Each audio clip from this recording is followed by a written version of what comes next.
ಸಿದ್ದು ಡಿಕೆಶಿ ಜೊತೆ ಹೊಂದಾಣಿಕೆ ರಾಜಕಾರಣವನ್ನ ಬಿಡಿ, ನಮ್ಮ ಹೋರಾಟ ವಕ್ಫ್ ವಿರುದ್ಧವಾಗಿ ರಾಜಕೀಯವಾಗಿ ಅಲ್ಲ, ಚುನಾವಣೆಗಾಗಿ ಅಲ್ಲ ಅಂತ ಬೆಳಗಾವಿಯಲ್ಲಿ ಮಾಜಿ ಸಚಿವ ಅರವಿಂದ್ ಲಿಂಬಾವಳಿ ಹೇಳಿಕೆಯನ್ನು ಕೊಟ್ಟಿದ್ದಾರೆ. ವಕ್ಫ್ ವಿರುದ್ಧವಾಗಿ ಹೋರಾಟ ಬೇಕಾಗಿದ್ದಂತಹ ಬಿಜೆಪಿ ನಾಯಕರೇ ಅಪಸ್ವರವನ್ನು ಎತ್ತಾ ಇರುವಂಥದ್ದು. ವಕ್ಫ್ ಎನ್ನುವುದು ದೇಶಕ್ಕೆ ಕ್ಯಾನ್ಸರ್ ಇದ್ದ ಹಾಗೆ ಅಂತ ಲಿಂಬಾವಳಿ ಹೇಳಿಕೆ ಕೊಟ್ಟಿದ್ದಾರೆ.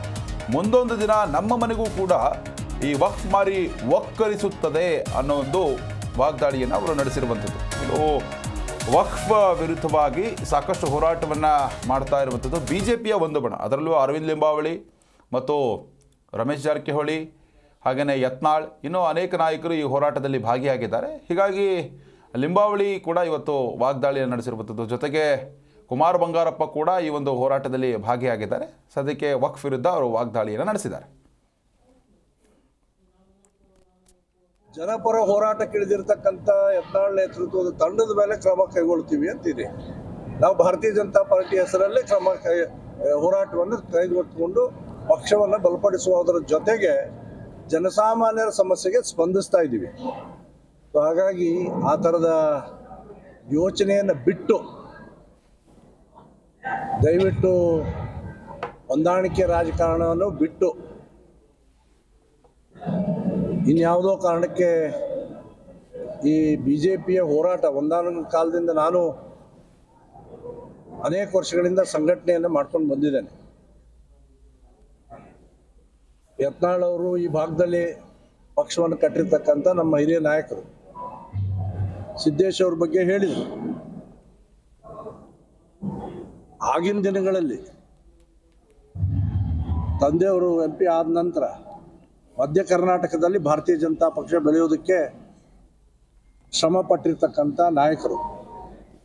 ಇದನ್ನು ಮನವರಿಕೆ ಮಾಡಿಕೊಂಡು ಸ್ವಲ್ಪ ಆ ಸ್ಥಾನದಿಂದ ಗೌರವವಾಗಿ ನಡ್ಕೊಳ್ಳಿ. ಮತ್ತು ಈ ಇಶ್ಯೂ ಏನಿದೆ, ನಾನು ಹೇಳಿದೆ, ನಾವೆಲ್ಲರೂ ಹೇಳ್ತಾ ಇದ್ದೀವಿ, ಇದು ಮನುಷ್ಯನಿಗೆ ದೇಹಕ್ಕೆ ಹೆಂಗೆ ಕ್ಯಾನ್ಸರ್ ಬಂದು ಮನುಷ್ಯನನ್ನೇ ಬಲಿ ತಗೊಳತ್ತೆ, ಹಾಗೆ ವಕ್ಫ್ ಅನ್ನುವಂತಹದ್ದು ದೇಶವನ್ನು ಬಲಿ ತಗೊಳ್ಳಿಕ್ಕೆ ಹೊರಟಿರ್ತಕ್ಕಂಥ ಒಂದು ಹುನ್ನಾರ ಇದು. ಆ ಹೋರಾಟಕ್ಕೆ ಸೀರಿಯಸ್ ಆಗಿ ಈ ಹೋರಾಟವನ್ನು ಮಾಡಿ ಅನ್ನುವಂಥ ಸಲಹೆಯನ್ನು ಈ ಸಂದರ್ಭದಲ್ಲಿ ಕೊಡ್ತಾರೆ. ಜನಪರ ಹೋರಾಟಕ್ಕಿಳಿದಿರ್ತಕ್ಕಂಥ ಯತ್ನಾಳ್ ನೇತೃತ್ವದ ತಂಡದ ಮೇಲೆ ಕ್ರಮ ಕೈಗೊಳ್ತೀವಿ ಅಂತೀರಿ. ನಾವು ಭಾರತೀಯ ಜನತಾ ಪಾರ್ಟಿ ಹೆಸರಲ್ಲೇ ಹೋರಾಟವನ್ನು ಕೈಗೊಳ್ಳಿಕೊಂಡು ಪಕ್ಷವನ್ನು ಬಲಪಡಿಸುವುದರ ಜೊತೆಗೆ ಜನಸಾಮಾನ್ಯರ ಸಮಸ್ಯೆಗೆ ಸ್ಪಂದಿಸ್ತಾ ಇದ್ದೀವಿ. ಹಾಗಾಗಿ ಆ ಥರದ ಯೋಚನೆಯನ್ನು ಬಿಟ್ಟು ದಯವಿಟ್ಟು ಹೊಂದಾಣಿಕೆ ರಾಜಕಾರಣವನ್ನು ಬಿಟ್ಟು ಇನ್ಯಾವುದೋ ಕಾರಣಕ್ಕೆ ಈ BJPಯ ಹೋರಾಟ ಒಂದಾನೊಂದು ಕಾಲದಿಂದ ನಾನು ಅನೇಕ ವರ್ಷಗಳಿಂದ ಸಂಘಟನೆಯನ್ನು ಮಾಡ್ಕೊಂಡು ಬಂದಿದ್ದೇನೆ. ಯತ್ನಾಳ್ ಅವರು ಈ ಭಾಗದಲ್ಲಿ ಪಕ್ಷವನ್ನು ಕಟ್ಟಿರ್ತಕ್ಕಂಥ ನಮ್ಮ ಹಿರಿಯ ನಾಯಕರು ಸಿದ್ದೇಶ್ ಅವ್ರ ಬಗ್ಗೆ ಹೇಳಿದರು. ಆಗಿನ ದಿನಗಳಲ್ಲಿ ತಂದೆಯವರು MP ಆದ ನಂತರ ಜಿ ಕನ್ನಡ ನ್ಯೂಸ್ ಈಗ ನಿಮ್ಮ ಮನೆಯಲ್ಲೇ ನೋಡಿ. ಎಲ್ಲ ಕೇಬಲ್ಗಳಲ್ಲಿ ಈಗ ಲಭ್ಯ.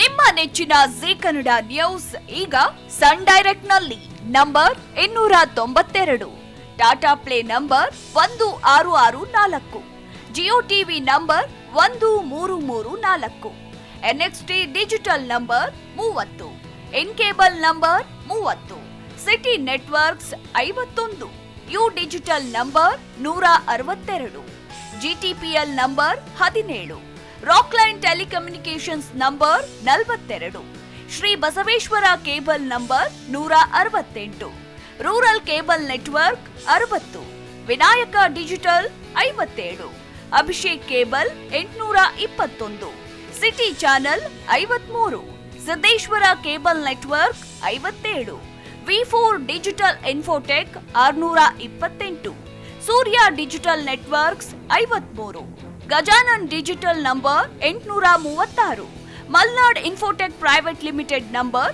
56, Metrocast number 830, Victory Digital number 167ರಲ್ಲಿ ನೋಡಿ ಆನಂದಿಸಿ.